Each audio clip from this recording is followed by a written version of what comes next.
Welcome back. So you're having heater core problems, aren't you? So I'm gonna show you how to do a heater core on pretty much anything from an 82 to a 93 S10.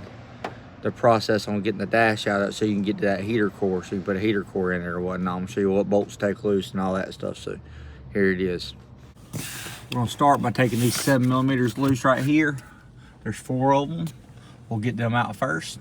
All right, we're gonna take the bolts out here, here.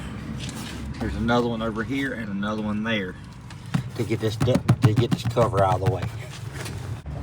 They're little 7mm. You can screw them out with your finger, or some of them have a little flathead head on them. But like I said, you just take a 7mm, screw all those out.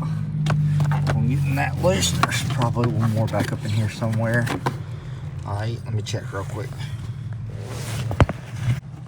You got 4 Phillips head screws. One there, there. I used a PZ2 on the end of my ratchet. It was easy to screw out. But it's a Phillips head about that thickness there. Now we can pull this panel up out of the way and start working on getting the other panel out.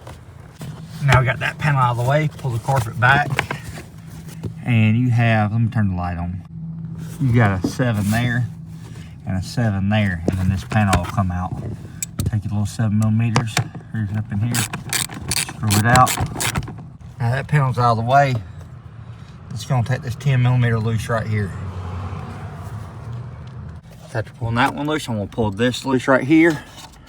There's a bolt right there, and it has a bracket that helps support it. While we're at it, let's go ahead and pull the 2 screws out of here. That way when we pull the dash back, if we gotta lift up on it, it won't bind us up or nothing. Now we got all this side pretty much, it ain't loose, but it's moving. We're gonna jump over to the driver's side, go and get the driver's side loose, and that way we can start sliding the dash out of our way. We're gonna start by taking the Phillips head out of this. We got 1, 2, 3, 4, 5, 6 in there, and 2 underneath. Sometimes this one don't, but some of them have 2 underneath. Also got to pull the Phillips head out of right here for the brake handle, and I'll show you how to unhook the cable. Right here's the cable. You got to pull forward on this rod and unhook that cable. I can't do it one-handed, but see right there? So you'll pull the lever forwards, get the cable out of it.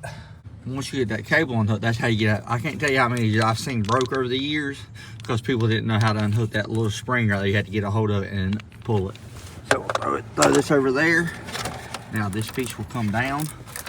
Unhook your H-back vent piece. Just let it sag right here for just a second. You're gonna take the 2 screws out of the OBD1 port. I like keeping a floor clean so I can work in.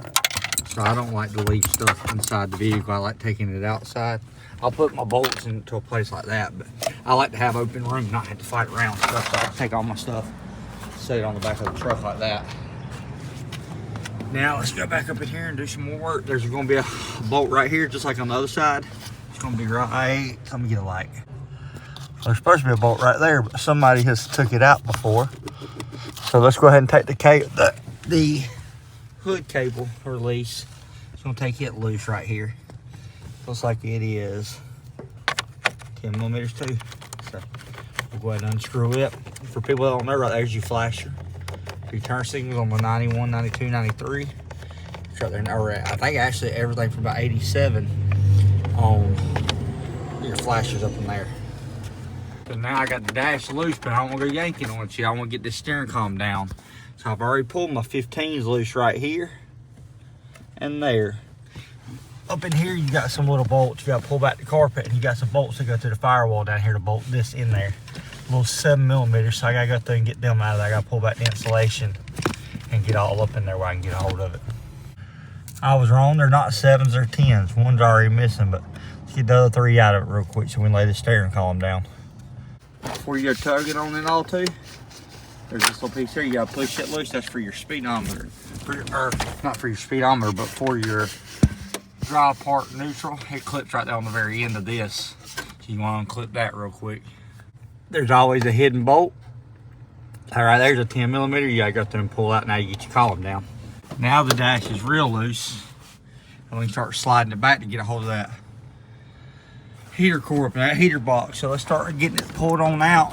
Lift up, be careful with it. This stuff's old and brittle. You don't want to do no more damage than what's already there unless it's your own personal truck and you don't care about it. And if that's the case, you just take a hammer and beat the whole glove box out of it right here, this whole side. If you don't care about it, and save yourself some time. Just cut right through the middle of it. Boom, beat the guts out of it. But let's go through and get this slid on back so we get a hold of that heater box. The PCM has it pulling tight, so let's go through and pull these bolts out right here so it'll come loose.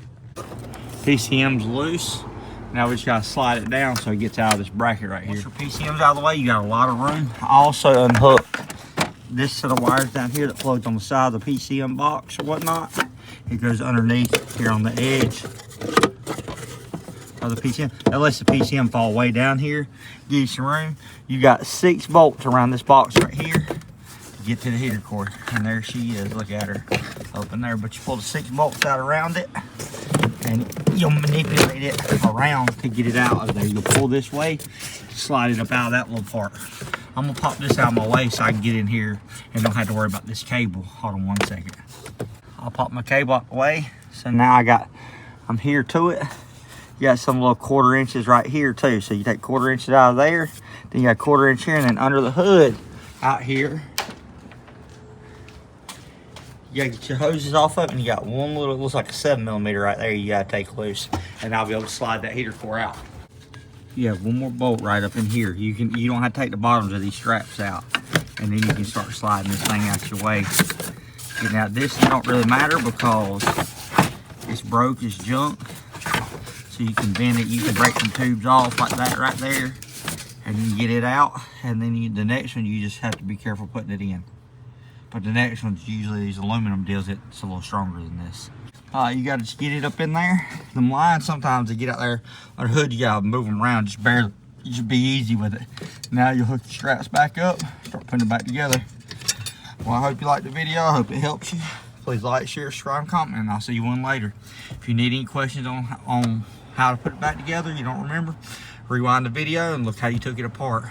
If you remember how you take it apart, you can always put it back together. That's the biggest fear, is people scared to put it back together, but you've done it this far, you'll be good to go.